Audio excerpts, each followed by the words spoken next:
لڑکی سے جس کے ساتھ ہزاروں مسئلوں میں اختلاف ہے. امام شافعی اور امام احمد بن حنبل سینکڑوں مسئلے ہیں ایک دوسرے سے الگ, اختلاف الگ. اس کے باوجود امام شافعی خچر پہ بیٹھنے لگے تو احمد بن حنبل رکاب کے نیچے ہاتھ رکھ رہے تھے. کسی نے کہا, یحییٰ بن معین نے کہا, احمد بن حنبل بعد میں وہ چلے گئے امام شافعی, بعد میں کہا احمد بن حنبل تو بیمار تھا, میں نے سنا تجھ سے اٹھا بھی نہیں جاتا تھا اور تو دوڑتا ہوا شافعی کے خچر کے پیچھے پیچھے چلتا رہا, یہ کیا کر رہے ہو؟ احمد بن حنبل نے کہا جس بندے کو علم حاصل کرنا ہوگا نا اسے شافعی کی خچر کی لد کی بو سونگنی پڑے گی, اسے امام شافعی کی خچر کی لد کی بو سونگنی پڑے گی, اس لیے میں پیچھے چل رہا ہوں. ایک طرف امام شافعی پوری فقہ, ایک طرف امام احمد بن حنبل پوری فقہ, سینکڑوں مسئلوں میں اختلاف, لیکن پیچھے چل رہے ہیں, ادب کر رہے ہیں, ادب ہے ایک دوسرے کا. امام شافعی اور ابو حنیفہ اختلاف رکھتے ہیں, لیکن مرنے کے بعد امام ابو حنیفہ کی وفات ہو گئی اور اب امام شافعی ان کی قبر پر آئے. جب قبر کے پاس آئے, وقت نماز کا تھا, مسجد پر قریب تھی, وہاں پر آ کر امام شافعی نے جو رفع یدین کیا کرتے تھے وہاں نہیں کیا, اونچی آواز سے آمین کہا کرتے تھے نہیں کہا. نماز ختم ہوئی, لوگوں نے کہا حضرت آپ کا تو یہ معاملہ نہیں تھا. فرمانے لگے جو اتنا بڑا امام ابو حنیفہ ہے مجھے اس سے شرم آتی ہے, اس کے پاس میں اپنے طریقے سے چلوں گا, اس کے طریقے سے چلوں گا. اس کا ادب کیا, اس کا لحاظ کیا. اختلاف تھا علماء میں مگر احترام کے ساتھ, احترام سے. جس دور میں ہم پھنسے ہیں نا, آج جو میں آپ کو عرض کرنا چاہتا ہوں, آج مصیبت بن گئی ہے. اس دور میں جو علماء دین محمدی کے وارث تھے, اختلاف تو ہو رہا ہے مگر احترام مٹ رہا ہے, احترام کے ساتھ اختلاف نہیں ہو رہا. اس وقت ایک عذاب سا بن گیا ہے. ایک تو کوئی عالم دین کسی مسئلے سے اختلاف اگر کرتا ہے تو اس کا حق ہے. میں نے آپ کے سامنے 4-5 مثالیں رکھی, کہاں یہ ہو رہا ہے. وقت کی نزاکت نہ ہوتی تو میں اور مثالیں آپ کے سامنے رکھ سکتا ہوں, کتنے سنگین اختلاف رہے. اختلاف کے باوجود احترام ہے, مگر ہمارے اس دور میں ایک عالم اگر کسی مسئلے میں دوسرے عالم سے اختلاف کرتا ہے تو ابھی عالم کا اختلاف پورا نہیں ہوا ہوتا, نیچے عوام ٹوٹوں میں تقسیم ہو گئی ہوتی. آدھے عوام اس عالم کے پاس, آدھے عوام اس عالم کے پاس, اور گالیاں دینا شروع کر رہے ہوتے ہیں عالم کو. بھئی عوام کا کیا کام ہے اس میں؟ علماء ایک دوسرے سے اختلاف کرتے ہیں, ان کا حق ہے, انہوں نے پڑھا ہے, انہوں نے سمجھنا ہے, انہوں نے سمجھانا ہے, حق رکھتے ہیں. مولانا اشرف سیالوی صاحب ہمارے اہل سنت کے امام تھے, عالم تھے, جانتے ہوں گے آپ ان کو. پیر نصیر الدین نصیر شاہ صاحب گولڈا شریف والے ہمارے عالم تھے, دونوں کا آپس میں اختلاف تھا. اشرف سیالوی صاحب کہتے تھے, چلو میں اب اختلاف نہیں بتاتا, میرے پاس وقت نہیں ہے, بات لمبی ہو جائے گی ورنہ. دونوں کا اختلاف, کتابیں لکھ دی ایک دوسرے کے خلاف, مگر جب ملے ہیں عزت کے ساتھ ایک دوسرے کو ملے ہیں, جفیاں ڈال کے ملے ہیں. اختلاف تھا احترام کے ساتھ. آج یہ رولا بن گیا نیا. اہل سنت کے علماء ہیں, کسی ایک مسئلے پر اختلاف اگر ان کا ہوتا ہے, نیچے ہوا دینے والے اٹھا کے اتنا کرتے ہیں. پرسوں ایک سوال تھا فیس بک پر لکھا ہوا, کسی نے سوال کیا, اس نے کہا میں اہل سنت والوں سے پوچھتا ہوں تمہارا امام کوئی ہے بھی کہ نہیں. کتنی بڑی تکلیف کی بات ہے یہ, کتنی بڑی تکلیف کی بات ہے. ذرا سی بات پہ اس وقت سب سے زیادہ کیچڑ اٹھایا جا رہا ہے مفتی منیب الرحمان صاحب کے اوپر. میں کہتا ہوں ڈاکٹر اشرف آصف جلالی صاحب ہمارے سروں کا تاج ہے, وہ اگر مفتی منیب الرحمان صاحب سے اختلاف کر رہے ہیں تو ان کا حق ہے. وہ علماء ہیں, ایک سٹیج پہ ہیں, ایک سے غلطی ہوگی تو دوسرا بتائے گا, وہ غلطیوں سے رجوع کریں گے. چھوٹے مولوی اٹھ کر مفتی منیب الرحمان صاحب کو کہیں مفتی صاحب توبہ کریں, مفتی صاحب رجوع کریں, اور ایک بازار ہنگامہ یہ کیا ہے؟ اور نیچے لوگ ہیں وہ ان کی زبانوں پر ایک جملہ جانتے ہیں کیا ہے؟ مولوی آپس میں لڑتے رہتے. یہ تکلیف دہ جملہ. لوگوں کا کوئی حق نہیں ہے اس معاملے میں. علماء آپس میں اختلاف کرتے ہیں، ان کا حق ہے، وہ نہ کریں گے تو کون کسی کی غلطی کو درست کرے گا؟ انہوں نے کرنا ہے، اس میں آپ کا دخل نہیں.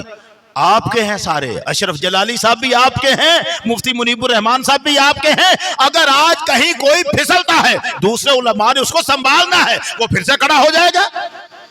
مفتی طارق مسعود نے چھوٹی بکواس نہیں کی تھی قرآن مجید کے بارے میں.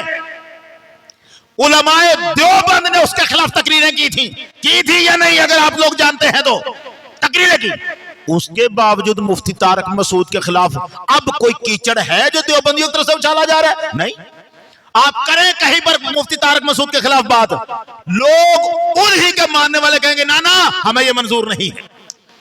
لوگوں نے سیکھا ہے اختلاف کیا جا سکتا ہے، لیکن اس کے اوپر ہنگامہ آ رہی، یہ لڑائی کس بات کی؟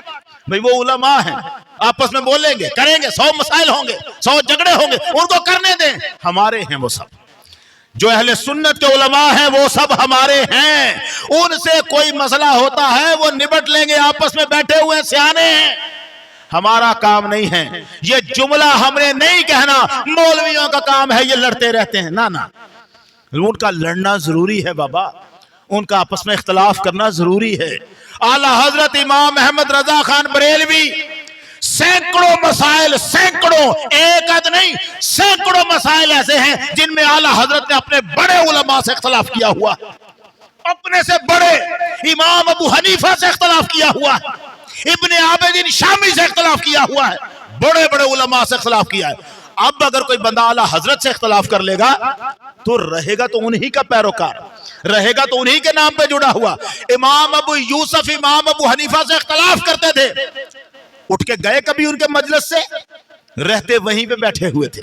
امام ابو حنیفہ رحمۃ اللہ علیہ فرماتے تھے امام جب رکوع سے اٹھے گا تو کہے گا سمیع اللہ لمن حمدہ، اور ساتھ ربنا لکل حمد نہیں کہے گا. امام ابو یوسف کہتے تھے امام جب کھڑا ہوگا تو سمیع اللہ بھی کہے گا، ساتھ ربنا لکل حمد بھی پڑھے گا. دونوں میں اختلاف ہے نا، مگر لڑ کے ان کی مجلس چھوڑ کے نکلے تو نہیں ہیں، رہے وہیں بیٹھے انہی کی مجلس میں، انہی کے ساتھ، انہی کے عقیدت مند، انہی کی تعریفیں کرتے رہے. تو یہ تعریفیں ہیں. علماء کا اختلاف کا اثر عوام پہ ہرگز نہیں ہونا چاہیے، وہ اپنی جگہ رہے. یہ جملہ کوئی مت کہے کہیں پر کھڑا ہو کر اور یہ مولوی آپس میں لڑتے رہتے ہیں. یہ نہ لڑے تو آپ کا دین برباد ہو جائے، آپ کے ہاتھوں میں اصل دین نہ پہنچ پائے.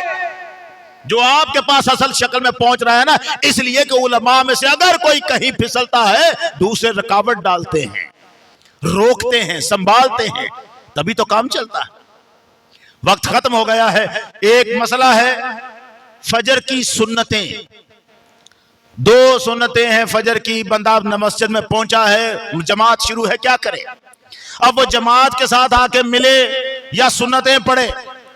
پہلی بات یہ ہے کہ مثلا ایک ڈر ہے کہ اگر وہ سنتیں کھڑی ہو کے وہ کھڑا ہو کے پڑھنے لگ پڑتا ہے تو امام صاحب قرآن پڑھ رہے ہیں وہ سنے گا.